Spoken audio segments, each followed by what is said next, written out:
сезгә, хөрмәтле милләттәшләрем. Хәзер интернет бикләрендә ничек сәламәт һәм матур булырга, ничек телеңне йотарлык тәмле ризыклар пешерергә, күп җимеш китерүче гүзәл бакчаларны ничек үстерергә, матур йорт хуҗалыкларны ничек төзергә һәм башка кирәкле нәрсәләргә бик яхшы итеп өйрәтәләр. Ә мин сезгә рухи сәламәтлек, эчке гүзәллек һәм чын бәхет табуыгызны теләп, иң зирәк акыл иясенең тормыш сүзләренә нигезләнгән рухи тәҗрибәмне тәкъдим итәм.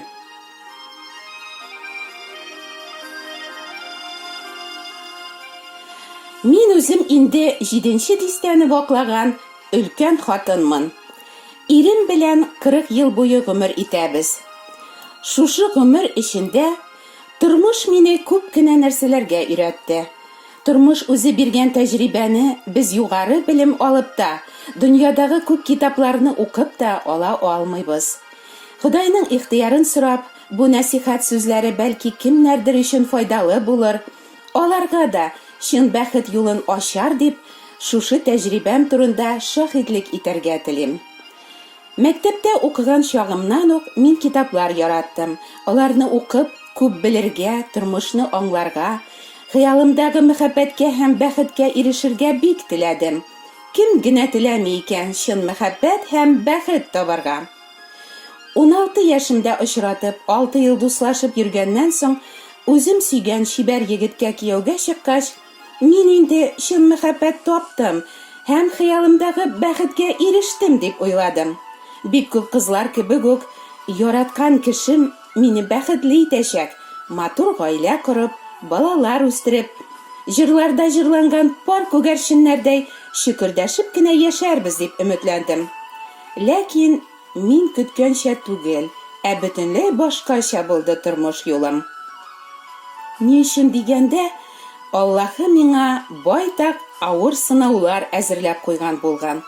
Һәм миңа аларны үтәргә туры килде. Баштарак бу сынауларның максатын әлбәттә аңламадым. Ә хәзер инде шундый язмыш бүләк иткәне өчен мин Худайга бик рәхмәтлемен. Бәлки сез минем тормышымда андый сынаулар булмас дип уйлыйсыздыр. Әйе, андый сынаулар булмас. Ләкин башкалары мотлак булачагына мин шикләнмим. Чөнки Аллаһы җиргә китергән һәр бәндәсен яратканга күрә, аларның һәр берсе өчен төрле сынаулар әзерләп куйган. Икенче яктан, төрле кыенлыкларга, конфликтларга, шулай ук күп ахмаклыкларыбыз аркасында без үзебезне үзебездә дучар итәбез икән. Сез бәлки, мин ахмак түгелмен, булмам да дип уйлыйсыздыр. Әйе, мин дә үземне бик акыллы кешегә саный идем.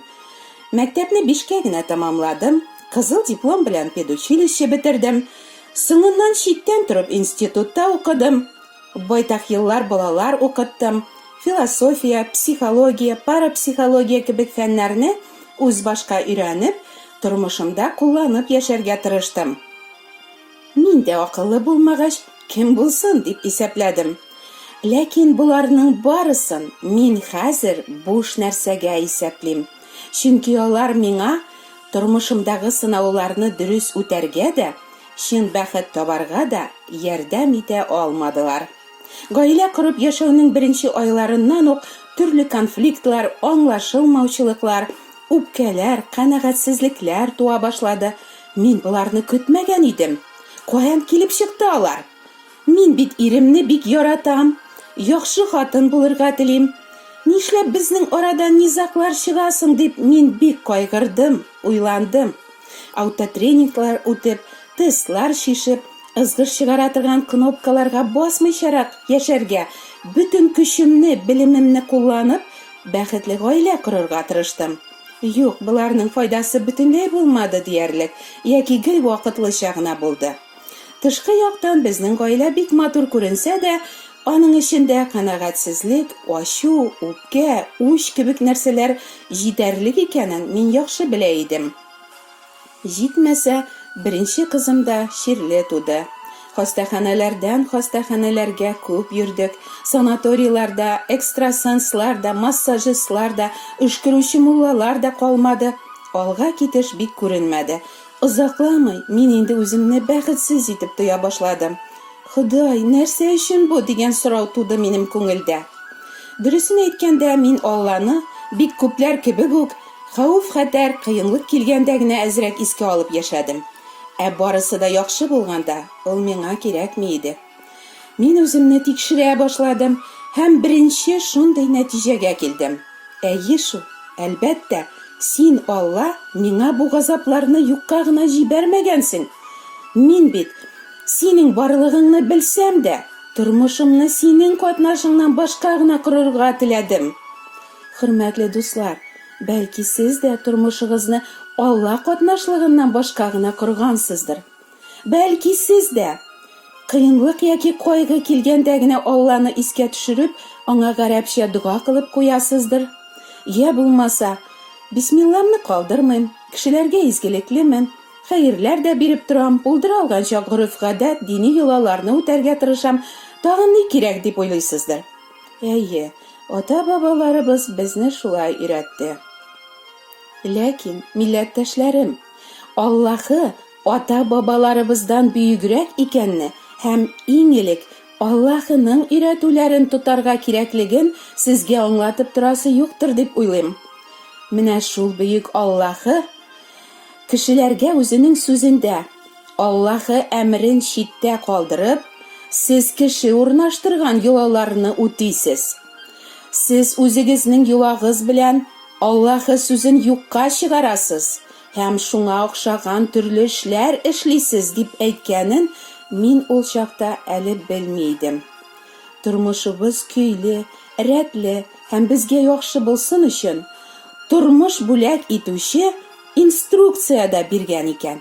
Ләкин без, кешеләр, бик тәкәббер һәм үзбилдекле булганга күрә, мин үзем беләм ничек яшәргә дигән девиз белән яшибез. Аллаһы биргән инструкцияны укымаганга һәм аны кулланмаганга күрә, тормыш карабыбыз бик тиз кумга утыра, яисә тишелеп бата башлый. Кая соң ул Аллаһы безгә биргән тормыш инструкциясе? Алла бар кешеләр өчен дә бер, ләкин без татарлар өчен Алла сүзе Коръән, руслар өчен Библия дигәнне ишеттем мин. Алла бар кешеләр өчен дә бер булгач, нишләп аның сүзе татарлар өчен бер төрле, руслар өчен икенче төрле булырга тиешсең дип уйландым. Мин моны аңларга теләдем. Шуңа күрә Коръәнне дә, Библияны да чагыштырып, үзем тикшерә кат-кат укып чыктым. Чын хакыйкатьнең кайда икәнен белергә теләп, ихлас дуга кылып, бу турыда Аллаһыдан сорасагыз, ул сезгә дә җавап бирер. Аллаһының ихтыярын башкарырга теләп, хак юлны ихлас күңелдән эзләүчеләр аны тапмый калмаслар. Эзләгез һәм табарсыз ди Аллаһының сүзе. Ләкин хак юлны таптым дип, дин юлында адашып калмагыз, дусларым.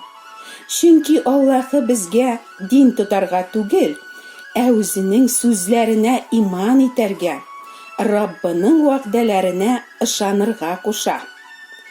Ходай насыйп итсә, киләсе чыгышымда мин сезгә ни өчен һәм ничек тәүбә итүем турында сөйләргә теләр идем.